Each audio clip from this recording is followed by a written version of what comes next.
Hey guys! So I just want to get a video out real quick today. I haven't been out to my horses all day, but wanted to get a video out. So I'm going to talk a little bit on some things that make everything a little bit more efficient and that I think are a good idea to think about for your horse stuff. So let's get into it.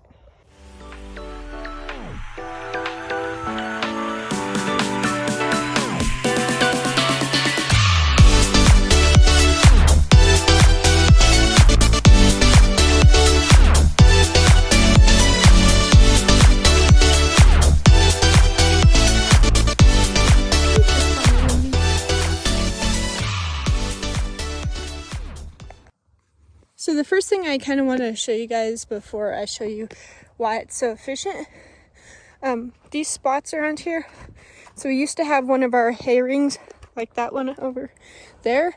We used to have one here, and we had one up here at one point.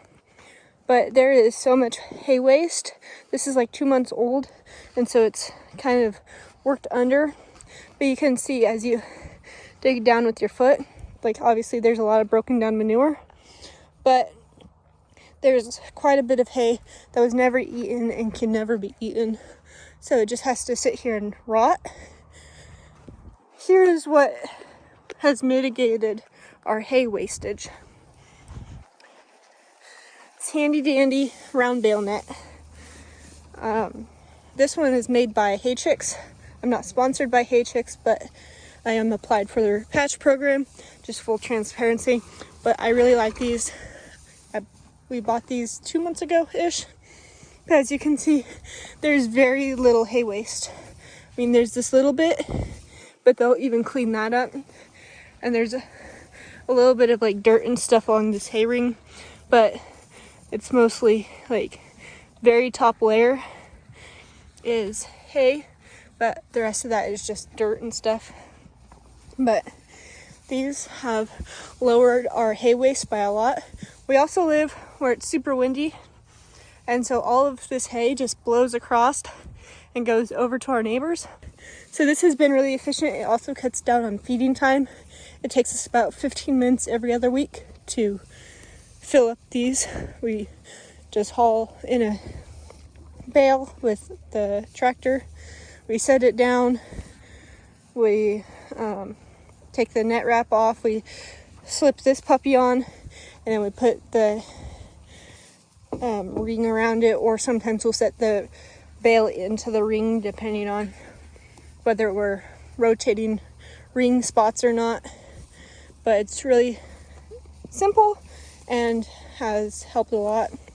And our horses are looking great. I mean, Joe's a little tubby right now. So is Liberty. Liberty looks good. She has a little bit of a chubby chub. But all of the horses are looking great. Nobody has lost weight on these. And we've had some cold weather, so it's working really nicely. Like even Chester, if you guys watched him over the summer, we had a hard time keeping top line on him, and now he has a little bit of fat top line on him. Hi, bud. So I'm really liking that, and we're getting him back into shape so that he's building muscle back up on top. But this is something I really liked. And then it's also cutting down the daily feeding time by probably 10 minutes every day. So we're saving quite a bit. I'll show you guys this hay net over here. I think this bale is either newer bale or just the horses haven't eaten on it as much. As you see, there's less horses over here. You have the more dominant ones. But here's another one, and they can pull through and eat it pretty easy, and they can't really pull it off. But when they do grab the net, it doesn't break, which is nice. It doesn't fray at all or anything. And then also the hay ring, we keep them upside down, at least these two upside down, so that horses aren't getting their feet underneath. The reason we have these rings is so that they're not stepping on this net or stepping on the bale it makes it better and safer. So yeah, that's one main thing.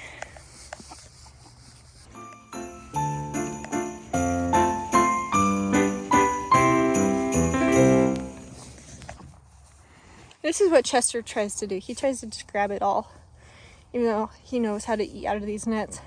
Sometimes he just grabs the entire thing. But I didn't catch it very good, but he pulls it out like that. But it doesn't fray. You can see it's not frayed in there at all, even though he tries to tear them off, because it's not the easiest thing, but it also slows them down a little bit. They don't eat near as much in one sitting, which also helps their guts to kind of just graze instead of just eat in one sitting. So yeah.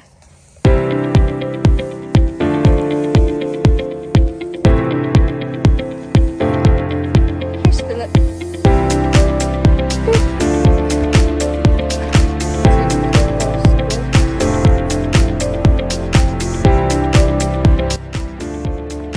And our neighbors put their cows back out for winter, and Liberty is loving them. She's gonna go say hi. See little Miss Cow over there. She's still running to follow me. Come, buddy.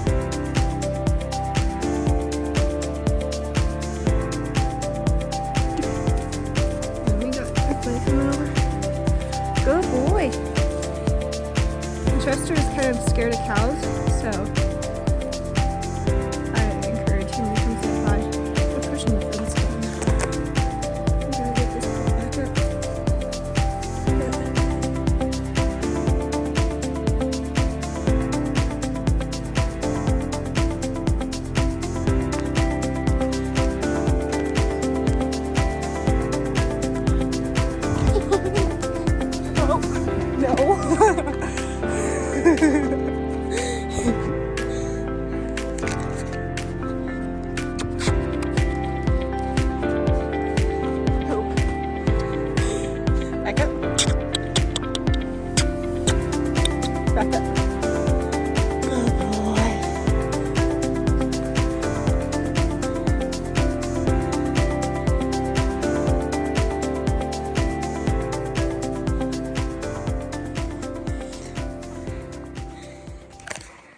Another thing that's really efficient are these automatic waters.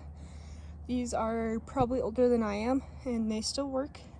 You cannot put these in everywhere because frozen pipes and stuff. And we also have to run extension cords all to every single one of these waters. You see that light back there? That's letting us know that back there that system of cords is working.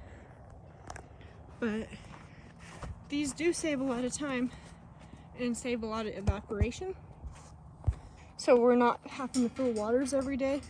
The only horses we do have to fill waters for is the pasture, but during summer they have an automatic water on that. So that makes it a little bit more efficient, reduces time, and so that's something I really like. Unfortunately, you cannot put these everywhere because they do freeze, and they will freeze hard if you freeze hard in your area, and then they do require electricity in winter. But overall, they do save quite a bit of time. Another thing I want to show you guys is how close in proximity my tack shed, my hitching rail, my round pen, my arena, and my main horse pen. This is basically my colt pen, so the ones that need worked more frequently or cannot go on pasture, they stay in here. Coda gets pulled out about 6 times a week, so having her in here is good for just convenience and cutting down time of catching and walking and all of that stuff.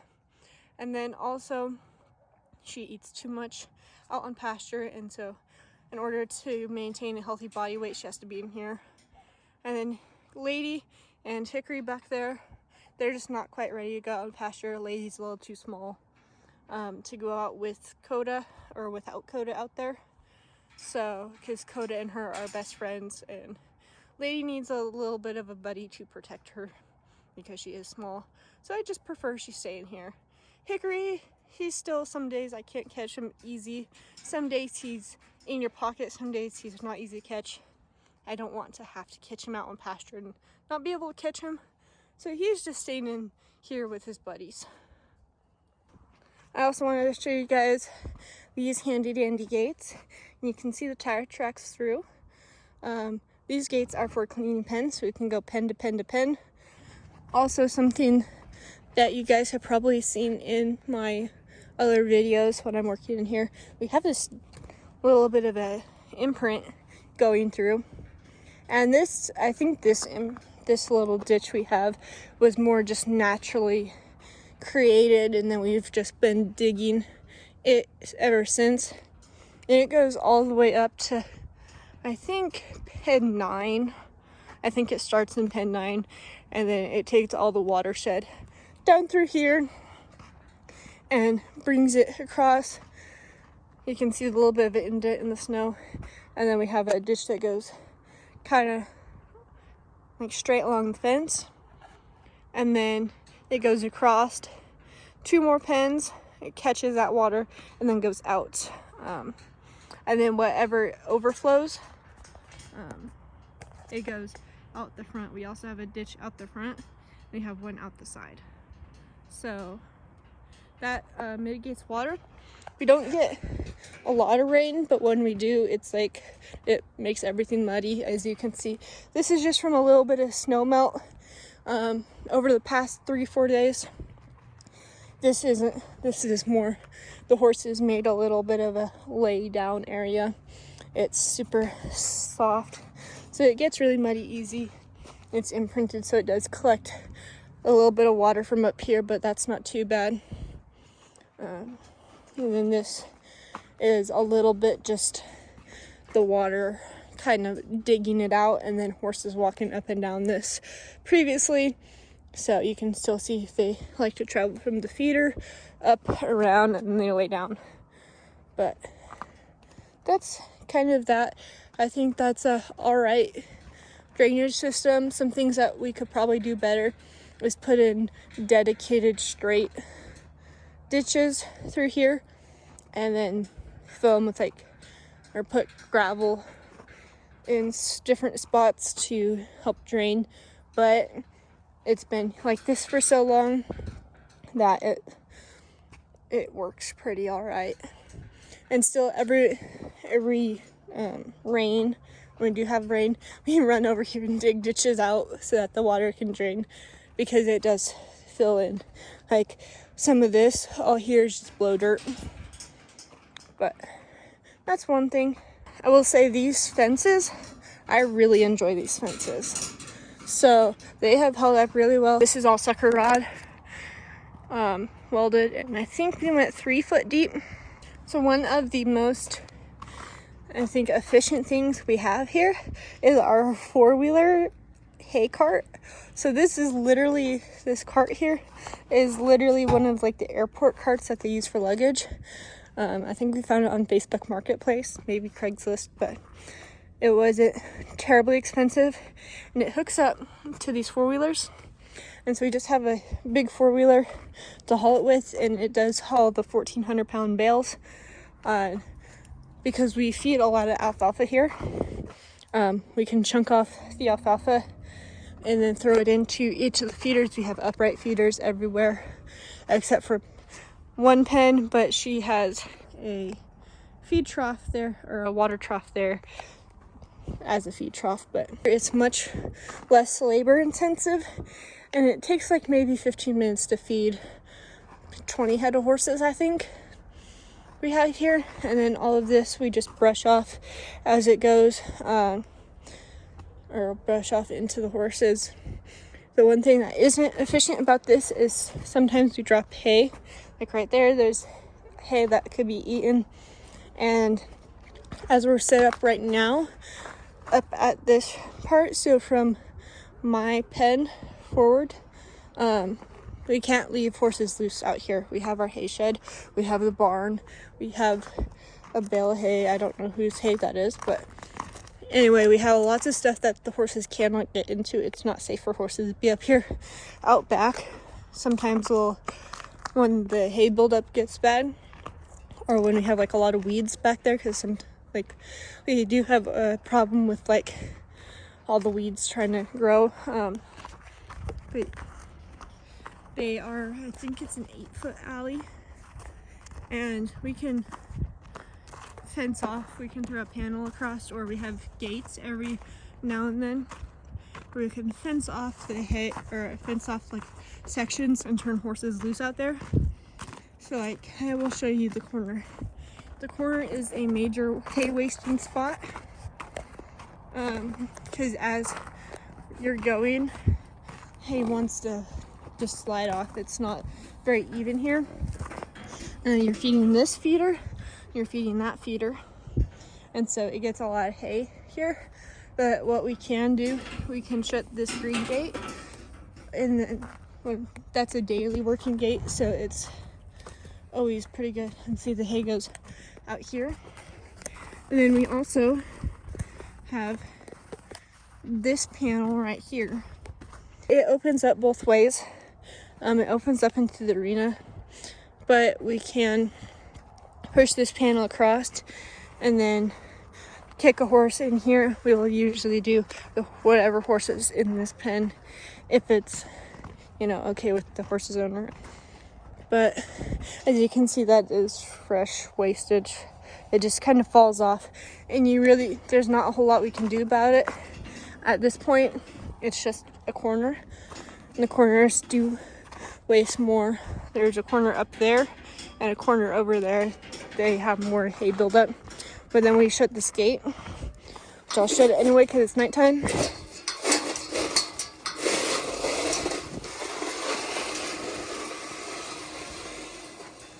But we shut that, and then a horse can be in there, and then we'll just open up that gate. They can still get to their water and everything, and then they eat that, because that's still all good hay, and I should just probably rake it into my pen, but that's not on my to-do list right now. But another thing that I find really helpful for facilities, which makes our facility a little bit more efficient, we could do this a little bit better, but putting gates in like everywhere. Like, we have that gate back there that is open right now. We have gates there. We used to have a hay shed back there, but it blew down several years ago. But then we have this gate. This gate is very helpful for catching horses, because I've had many horses get loose, whether they're my horses or other people's horses, who bust down gates or stuff like that. When they get out, their natural thing is to run into there. We could shut this gate, shut off gates back there, and get them caught real easy. We have a huge gate here so that we can get the big flatbed through. We have to turn around our big flatbed for hay in there. We have a gate right there. This gate is beneficent for horses needing to come straight through, especially we've had a couple Mustangs that were not my Mustangs being trained here. So I think we've had probably at least 6 Mustangs that were trained here, maybe 7, but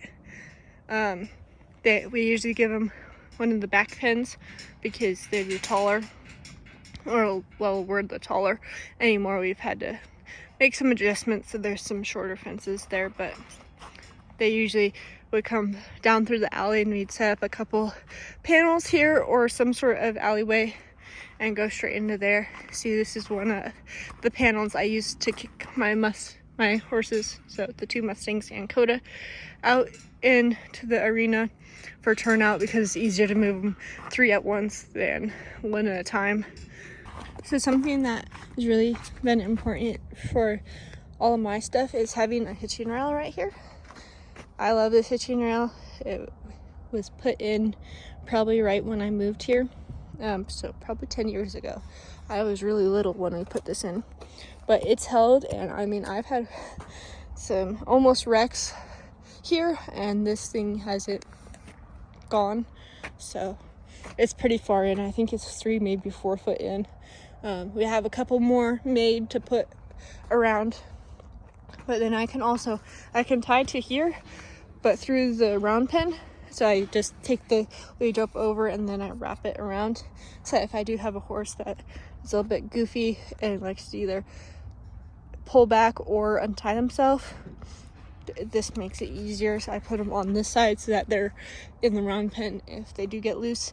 But then I can manage from out here. And it's also harder for untying horses to untie themselves. And then also, of course, mounting blocks moved right here, but we have our tack shed literally right next to it. So we put a horse here and all of everything I need is in there. And it's also close by for round pen stuff. So that's something, it cuts down steps, which I really need, and it also makes everything efficient. I think if you're working 10 horses a day on like an actual full-scale horse training facility, 5 minutes each horse, if you say 5 minutes each horse, you get 50 minutes at the end of the day. It's either you get to go home or you get to work another horse, which working another horse, you're adding just value to that horse. So time is money, and time is important. So if you save 5 minutes here and there, I really do enjoy it. So having this hitching rail literally right there. Also, something that's really nice, we've only had this like this year, but we put these lights in. Of course there's that light out there, but that's just a little light bulb. That's not an actual light, but this light, it turns on when it's nighttime. So does that one.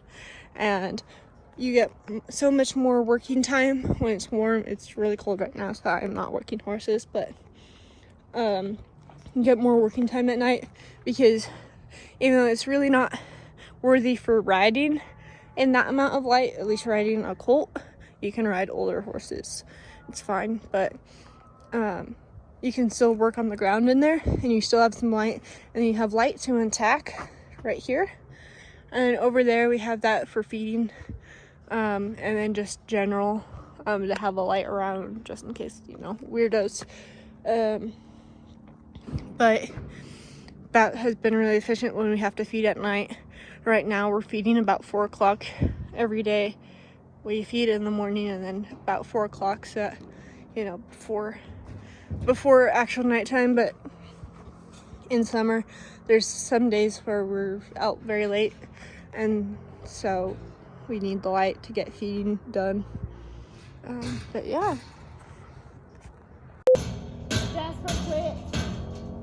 Anyway guys, thanks for watching. If you have any input, you're welcome to state that as long as it's just respectful. But I will see you guys in the next video. Remember, we're also on Facebook, Instagram, and Pinterest. And then you can buy a hoodie just like this at prairiediamondhorsemanship.com. They have several different hoodies, but this is my recent design. I'm really digging the hoodie. And so, yeah. I'll see you guys in the next video.